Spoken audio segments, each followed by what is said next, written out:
Hey everybody, welcome to the Commissary Conversation. It's 10 after 5 on a Thursday, August 3rd. And up first in the 5 o'clock hour is a guy who's got a pretty big event going on here in San Diego. It's IndiHoops World Championship. Is that? Indi Worlds. In Indi Worlds, and his name is Hirschman. Brian Hirschman. Brian, first of all, how long have you been doing this for? Well, I started a company called Top Gun Basketball. It's going into our 9th year. But I was born and raised, played here at Scripps Ranch High School. So you're a Falcon? I've been here, yeah, Falcons. And in the Indy World Championship, this is only our 2nd year though. So it's fair to say basketball is in your blood. Yeah, I mean, I started off playing baseball here. It was kind of, I went to Cooperstown and with the Little League World Series, and I saw like how that's how I started, and then I really fell in love with basketball. So basically, what you're trying to do is capture that Little League feel, and but with a bigger ball. Yeah, I mean, so in basketball it's a little different. So in Little League it's like you're 12, and then when Little League's over, I remember the feeling of it's just not like as cool anymore. You play pony, but it's like it's not as fun as like Little League is. So in basketball, 8th grade is like the last time where it's like really that purity of like Little League spirit that you can capture. And then they get into high school, and it's a lot different. So it's really the last moment before these kids go to high school. Brian, you have to excuse me. My manners were terrible. I forgot to introduce the producer of this segment and wingman, Mr. Brandon Stone, who this topic is of great interest to him. It is. How does one go about paring down these great 8th grade teams? Because can these teams come from anywhere? Or do they have to run through a certain system to get to you? So that's a good question. So one of the things that IndiHoops is known for, the biggest thing is we do the rankings year round for high school. So we do a top 25 poll. So like nationwide? We do a nationwide So how can you tell if an 8th grade team in Portland is better than an 8th grade team in Miami? So in the first we couldn't. I mean, so you get the subjectivity and you get it's not an exact thing. So the first year we did it from our rankings, and so then we said, okay, well, Little League World Series, I remember you played in your community and then you had to go through the system. So we did implement that for the first time. We had some regionals. We had an event in New York. We had it South. We ran it, and then we took the winners to get the bids. So it's starting to slowly but surely getting into, like, you have to play your way into it. And you got to get a lot of people to buy in on this concept. How did you take this around the countryside and say, let's go? We were just very patient about it. Like, we built up a brand over years and years and years. Like, like the biggest story with like LeVar Ball and Lonzo and stuff. Like most people don't know this, but like the very first tournament I ran in San Diego, he was in my event. And so like we've seen all these players and like given them like an IndiHoops T-shirt. So we have all these. So we built up a brand over many, many years, and slowly but surely kept just building it from San Diego first on out. So you got Balls as a famous alum. Do you have any other famous alums who have sort of evolved with the program at all? Yeah, so 8th grade's real special to me because I had a really special team. Jalen Hands, I coached him from 7th and 8th grade. Just saw him from being the littlest guy on the team to now where he is now, to UCLA, McDonald's All-American. Had Reed Farley on that team as well, going to Harvard. So I had a really special team, and we went to Vegas. And the very last time I coached those guys, we were kind of like thrown into a back gym, and it was just like I wanted there to be. That was kind of a lot. That was really a big inspiration for this. I wanted there to be a special, like, a culmination of. So that's what kind of like why I built that. We should mention this tournament is you're taking a break from your event because you're here. The festivities and games being played at Point Loma Nazarene, which might be the prettiest place on the planet to have a big world basketball tournament, right? Yeah, I mean, like, that's another big part of this is showcasing San Diego. Like, I grew up here. I love it. And, you have these teams come out during the summer, and they get to go to the beach. So I wanted them to come to that campus and see the ocean. And yeah, these kids have been playing basketball. They play basketball year-round, right? Mm-hmm. Yeah. So you can deal with the specialization. Casey McKinnon here, who is running the camera for the second to last night, played lacrosse. Did you play club lacrosse? I did. Played club soccer? I did. So you know all about life as a specialized athlete, and you know all about the arguments, right? Yes. This is not for just your run-of-the-mill kid. This is for the best of the best, right? Mm-hmm. So answer that argument when people roll in their eyes. Oh my God, you're exploiting 8-year-olds or 8th graders. Yeah. So yeah. I'm not the first guy to bring it up, right? No, for sure. That's a very good topic.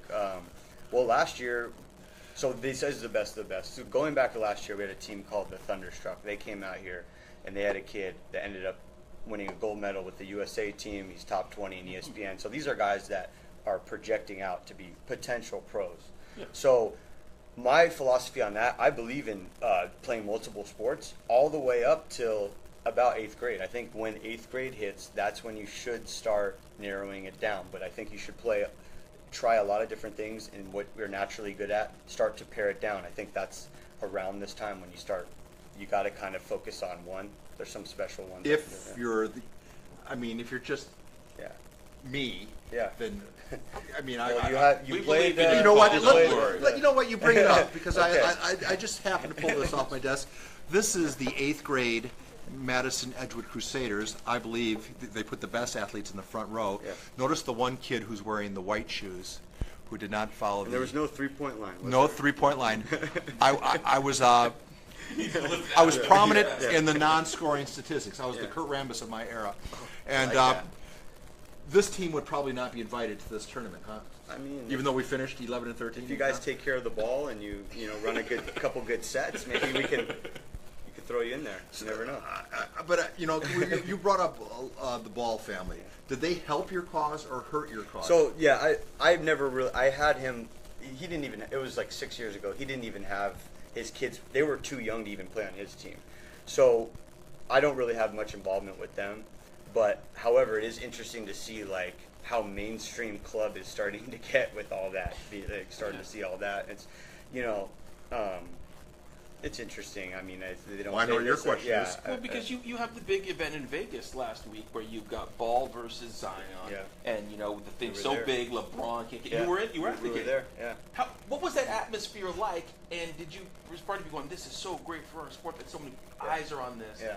But then their eyes are also on some things that maybe don't make you guys look like the sanest group in the world as well. Yeah. Yeah, so that's what's interesting. Like, if you go watch our Indy World Championship, I want people to see this. Like, it's very good basketball. Like, it's not cherry picking. It's like they're very well coached, and if people watched what we're doing, they would have a breath of fresh air about club basketball. I can guarantee it. Now, with that was like the craziest thing. That was a circus spectacle. Yeah. Like, that's not Because even of real LeBron basketball. being there and stuff? Well, no, just because. I mean, yeah, like Trying to LeBron be couldn't even get in. So LeBron James could get in? They told him not to go in. Why is that? They didn't have the crowd control. I mean, they were bum rushing in. Like it was a scene. Like to see that game it was between crazy. those two prospects. But you know what's funny? I saw them play against a team of like freshmen and sophomores from like St. Augustine. So Coach Hopt had his Yeah. a bunch of guys out there, and they actually did fine. But also like they don't play any. They just cherry pick. It's just like it's a style that's like not that. Yeah. I don't like. Is that. it healthy to put that much focus, to give the shower that much attention on kids so immature? Probably not. I mean, that's a special situation, though. Like, I probably not, but I just think the genie's out of the bottle. Like, I don't know how you can stop it at this point. Like, it's gonna they're gonna do it because it gets eyeballs and people come to it, right? Sorry, ma'am? Yeah. Yeah. Let's talk about something that's really important to Paul and Okay. I and what we do. We have watched over this past decade, I'd say since the turn of the century, this push that has taken a lot of quality people who play in public school and private school and charter and push them towards the club world. And we mean no disrespect to your club world, you guys have done a lot. But are we looking at a time period a decade from now where the AAU circuit will have swallowed the high school game? And is that good for kids? Yeah, to be honest, I'm on the side where I do think I don't know about swallow, but I do think that you've seen it happen in other sports already. I mean, I heard it in soccer where it's like, they're just like, I'm not playing high school, I'm playing club. Like, so you've seen it already, Yeah. and I study a lot about like other countries and what they've done. Yeah. They are all club too. So I don't know if it's good or bad, but I just think that there's some advantages that they have. For example, in Vegas, you can get all the best players in one place, and all the coaches can consolidate their recruiting. So that's why one of the reasons why I think, and also I know you're about to say. No, we like this answer. You're doing a great job. You see where the culture is though now. Like for example, I use like Uber and Lyft. People don't like contracts to stay, like they don't want to be staying. There's no 1-year gym contracts anymore. There's no it's like they want to be able to, and that's one of the things that I actually don't like, that you can just switch teams all the time. I don't like that. I like consistency, but I think people just like the freedom to be able to say, I like that club team, I want to go play there, or I think that's one of the advantages it has. Cool. So Making things easier for college coaches in their recruiting just doesn't seem to be. I get what the benefit is to the kids. It offers them a chance to get into school that they might not otherwise get if a coach doesn't find them. So I appreciate that, but making things easier for the evil empire of the NC2A. Yeah, I agree too. But can I also tip my cap to you, because you're obviously quite the entrepreneur, and I guess I just have great respect for anybody who can take an idea, because I know how hard what you've accomplished is, and so I just want to say congratulations. Yeah, thank you. I mean, I coached high school too. I coached at Scripps. I coached at the junior college level. I've seen it from every angle. So I just got into club just because at that time I just wanted to find the best way where we could develop. And at Top Gun basketball too, we were all about like, what's the best way to develop these kids? And we would look at all sorts of things. Should they be playing, like, we made it about them, and then we're like, should they be playing other sports? And Top Gun basketball was just about, how do we bring, this ties in with IndiHoops, how do we bring the best of the best here and use it so we don't have to go out to them? Like, we bring all the best minds and the best, so we can becoming like a hot spot for basketball in high school too. I'm a high school And fan Lord knows, as well. with there's going to be a tremendous void with the Chargers gone. So anything you can do to keep us as a preeminent sports location, God bless. Is this what you do full time? Yeah, believe it or So not. you turned it? Yeah. No, I mean, so this is a full time. You've turned it into a vocation. Then. Yeah. And so you're gonna be the next. What was the guy, the Sonny Vaccaro. Yeah, are you the next Sonny Vaccaro? I don't know. I mean, I think it was awesome what he did in discovering pretty much Michael Jordan, Kobe Bryant, and he was a pioneer for sure. So you have to just tap into some of that shoe money, man, and you'll be retired before 40. Yeah, it'd be nice. But what's interesting about us is we do the rankings, and so the shoe companies and club, they have their own circuits. So you have a Nike circuit, Adidas, Under Armour, and we have to stay independent because we rank. We don't want to. If we had Nike, we would be seen as biased, so we stay unaffiliated. Gotcha. So, one last thing on the coaching that you're talking about, being a coach at all these different levels. So, you're working with Jalen. Jalen's at Modern Day, and then he's at Foothills. So you're sitting there. Are you saying, okay, yeah, I want you to play high school ball. You need to, or I want to protect you, so maybe you should only work in our circuit, or are you maybe looking for a balance, like play with them but don't do this? I know it's kind of a vague question, but where do you see it that you play on both sides of the aisle? It's actually pretty easy because it's all segmented off. So it's like everyone still plays. You play your high school, and what the best is show respect. So if you're in high school, you're off. Like, you play in high school, then the season's over, and then you go into club season. Gotcha. And then June, they go back to team camp. So it is kind of like, there's a high school period and a club period. So now, I don't know if the only concern then would be is playing basketball 12 months a year. that is definitely a concern for sure. Well, That's a big concern. Because I saw that in the was it At All Costs, right? That was the book. The movie, because we're watching on Netflix, right? That's right. Yeah. Oh, yeah. Because they explained that calendar and they showed the Peach Circuit, the EYB, and all that. I said, It never stops. It's a lot of basketball. People have heard. Well, this conversation goes live at 5:45. We will touch on these subjects, but with pictures. This will even be more entertaining Okay, than. do you guys can play games at What's this that? tournament? Do kids get to do anything else? Do they get like speeches, or do they? Last year we had Sorry a to cut you off. banquet. Just forgot to ask him. Last year we had a banquet with Shea Cotton. He came out with a documentary. He was the LeBron before LeBron, right? But they didn't have social media. So he was explaining to the kids some of we were touching on these topics. It was really cool. Okay. So we'll have a dunk contest at 3, and Miles Norris and Tayshaun Cherry are going to be judges of the dunk on Saturday. Championship on 6. Miles, where's he going? He's going to another high school? Yeah. Yes, he's going somewhere in New Hampshire. Yeah, Brewster Academy. Is it New Hampshire? Yeah, Brewster Your Academy. thoughts about that? Where Jared Dudley, I believe, Yes, Jared Dudley did go there, yes. when he wasn't recruited. That's But correct. yeah, I don't know too much about that situation. I just heard it. So I know he's going to Oregon, so he's already set up. But Do you think a again, move like that happens with Oregon? Oregon's blessing? Not Or- blessing, or with their you think Oregon says, hey, you got to do this? I don't know. I don't Yeah. know. How do you think? I'm not too sure. I How don't does know that work? what I that mean, was it doesn't about. happen independently yeah. of them, does it?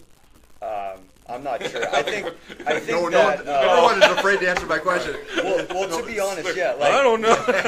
It doesn't happen. No. It happens with their. Right, and it might be These an guys- academic thing Yeah. where he needs to meet a requirement and Yeah. he's going to do some. These academic guys, you know, stuff. they want to play the best. Like they do, you know. So when they play again in high school, and you're, no disrespect to Helix, I know you said they're going to be a really good football team. You know, they're powerhouse.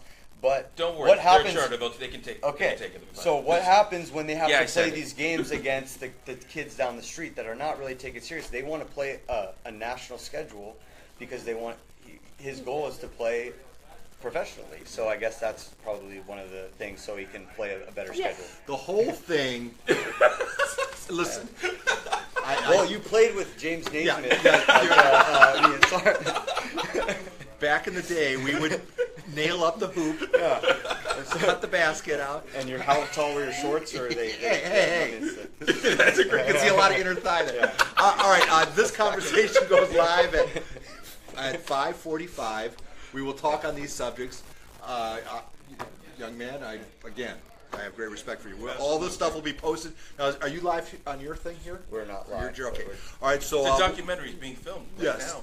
we will post all this, so it will be a click away for you. Awesome. I'm sure you'll want to keep this, For sure. and watch it over and over Treasure again. this conversation. We thank you for taking time away from your event. We will do our best to continue to promote it. You want people to come watch, right? Yeah, especially on Saturday at Point Loma Nazarene What time- College. what time The is the game? championship is at 6 p.m. The dunk contest is at 3 p.m. And if you mention KUSI, we'll let you in for free. How about that? There you go. IndiWC.com, IndiHoops.com. We have everything there. He's blowing wind up our skirt. All right, I'm okay with that. If he's doing that, call me Marilyn Monroe. on behalf of Brian, on behalf of Brandon, on behalf of intern number 11, this transmission ends in 3, 2, 1.